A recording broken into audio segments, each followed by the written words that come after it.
All right, foodies, and welcome back to the channel. Now, we told you that we'll be right back. And you see the ingredients on the screen. Today, we're going to be making a Cinnabon cake.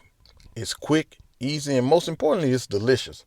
Now, before we get into it, y'all know what to do. Hit that subscribe button, hit that notification bell, leave a comment, and hit that thumbs up.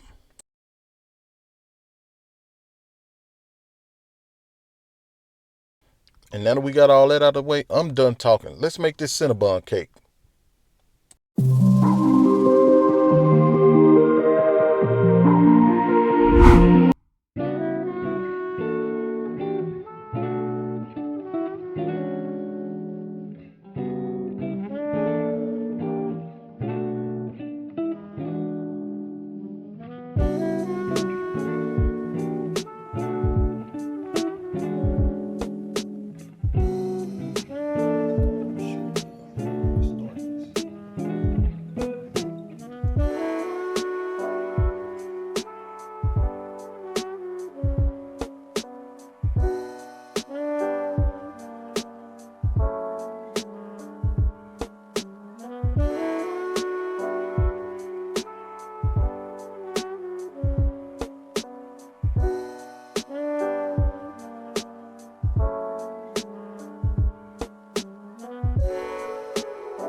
guys, Cinnabon Cake. And I'm telling you guys, you won't regret making this. Get you some ice cream with it, man, and you're set. And we know with the season that it is, it goes good with any dish you want to make. Now, once again, I want to say thank you guys for watching, taking your time out just to watch this video. We really appreciate it. So that'll do it for this one, y'all. We gotta go. And we'll see y'all on the next one. Good day.